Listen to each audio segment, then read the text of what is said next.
اهلا بحضراتكم في برنامج حكايات على راديو حكايه، ومعانا النهارده ضيفه عزيزه على قلوبنا الدكتوره هاله. اتفضلي دكتوره هاله. اهلا بيك يا فندم. الدكتوره هاله مصطفى، استاذ تنظيم المجتمع ووكيل المعهد العالي للخدمه الاجتماعيه لشؤون الدراسات العليا والبحوث بالاسكندريه. اهلا بحضرتك، شرفتينا. الحقيقه النهارده هنتكلم عن حاجه مهمه جدا تهم مجتمعنا. احنا عارفين دايما ان الاسر او المجتمع المتماسك المترابط هو اساس استقرار اي مجتمع. فهنتكلم النهارده عن حاجه مهمه قوي. ايه هي الاسس ان البنت تختار على اساسها الزوج؟ هل في اسس ولا هو لما انا احب واحد خلاص هو ده اللي انا اتجوزه وخلاص؟ يعني الموضوع ايه؟ اتفضلي يا دكتور. اهلا وسهلا بحضرتك. موضوع هام جدا لان دي بدايه الحياه وبدايه حياه جديده للفتاه انها تبقى معاها شريك حياتها.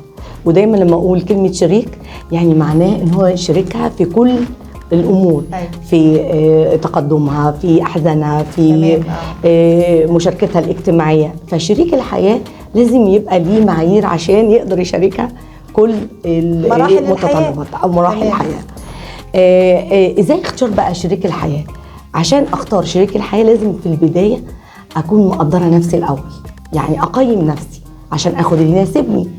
فابدا اشوف ايه من صفاتي بتاعت، يعني الحته بتاعت يناسبني دي. يناسبني مهمه قوي الكلمه دي جدا.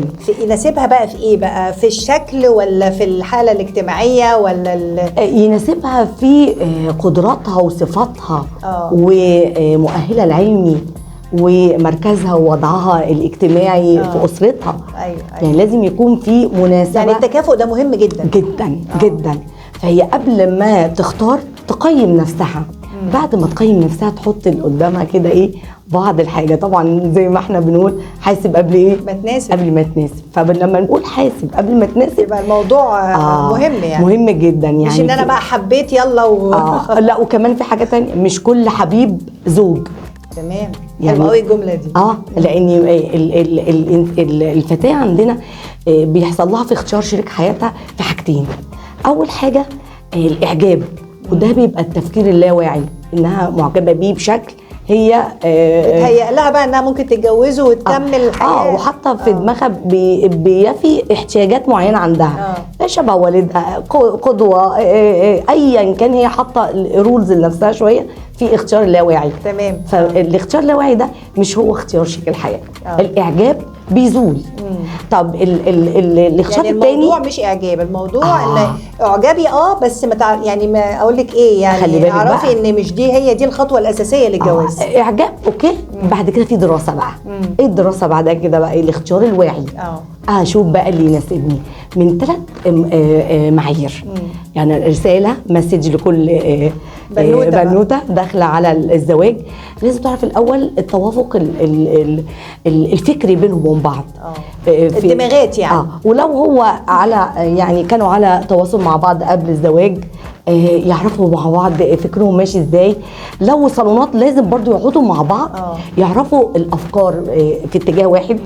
الاسره مع الاسره الاخرى، وياخد الموضوع بجديه. مفيش حاجه اسمها ان انت دماغك غير دماغي بكره يتغير بكره يتحول. لا، مفيش حد بيتغير. الحته دي بقى مهمه جدا. لازم نعرف ان مفيش تغير. الطبع موجود. يعني مثلا بخيل والطبع يغلب التطبع. البخيل بخيل صحيح. الانسان اللي ما عندوش تحمل مسؤوليه ما عندوش تحمل. هيفضل كده حتى لو عنده 70 سنه هتشيل انت المسؤوليه. ففي حاجات وانت بتختاريها لازم تكوني حذره. حذري. وبعدين في حاجه اسمها استخاره واستشاره. استخيري واستشيري. استخيري ربنا سبحانه وتعالى في الراحه. يعني دور الام والاب هنا لازم تسمعهم. والاستخاره ربنا سبحانه وتعالى طبعا قبلها. ودور الام والاب زي ما انت قلتي يا استاذ سلوى، لان هم عندهم خبرات وعندهم من التجارب. مش هقول ان هم اسر ناجحه او هم زوج وزوج يعني ناجحين، ولكن هم قابلوا صعاب وعثرات، فبيديكوا خلاصه ايه هذه التجارب. فلازم نسمعهم فعلا. نسمع تجارب ونسمع احاسيسهم. وبالذات كمان لما بيجي زوج او يعني شريك حياه للبنت، فلازم تاخد راي والدها او اخوها. ليه بقى؟ لان الوالد والاخ بيقدروا يقدروا يقيموا هذا الزوج اللي هو جاي او صحيح. شريك الحياه. تاني حاجه التوافق العاطفي. يعني هل بيبادلها نفس المشاعر، احتياجاتها العاطفيه بيديها لها او حباه مش حباه. يعني هل مفيش حاجه برضو اسمها هحبه بعدين؟ لا مش هتقدر، يعني عارفه لو احنا بنسمع حاجات غريبه، هحبه بعدين مش عارفه ايه هيتغير بعدين. لا بعدين ولا بيتغير، والحب بيبقى بيجي طبعا ارتياح وبعد لازم مقبول شكلا، يعني دي لازم صح. وفي توافق ثقافي في الاسره. وبعدين والبنت بتختار شريك الحياه لازم تعرف مين العم الولاد ومين عمتهم ومين الحما والحما، وازاي بيتعاملوا الاثنين مع بعض. ما هو اكيد قاعد ساكت والام هي اللي بتتكلم كلام صح كده. وبتقدر البنت بتدرس بتدرس هذه الامور، لان هو هيبقى يعني اخذ نفس الدور، او هيبقى يعني اخذ هذا الامر من هذه الاسره. دايما اقول للمقبلين على الزواج مسجات كده، حاولي ان انت تقيمي نفسك، لازم تختاري شريك الحياه صح يناسبك، لان اكتر نسبه الطلاق والخلق مفيش تكافؤ. يقول لك مش بعدين كله هيتصلح بعدين، مش بيناسبني. فطب لما هو مش بيناسبنا يبقى احنا من البدايه ليه؟ ايوه نيجي بقى بعد الجواز كملت ليه؟ وبرده اثناء الخطوبه.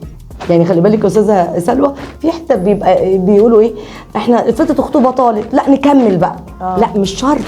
لو لقيتيه غير مناسب صح في فتره الخطوبه يبقى خلاص، يبقى خلاص يبقى مش شرط تكمل. وهي العيوب اللي تظهر، هي المشكله عند الشباب الفتره دي فعلا بلاحظ حته ايه، تعال نخوض التجربه ايه اذا كنت انت عندك كذا مشكله في الخطوبه، عندك كذا مشكله معاها، وبعدين او انت عندك كذا مشكله معاه، تخوضي ايه وتكملي ايه. خوض التجربه كمان مكلف ومرهق نفسيا وماليا واسريا، هيتحسب عليكي جوازه ولا جوازتين ولا 3. طب يعني فكري تفكر، والمفروض تشوف اللي يناسبها بشكل واعي بشكل جيد.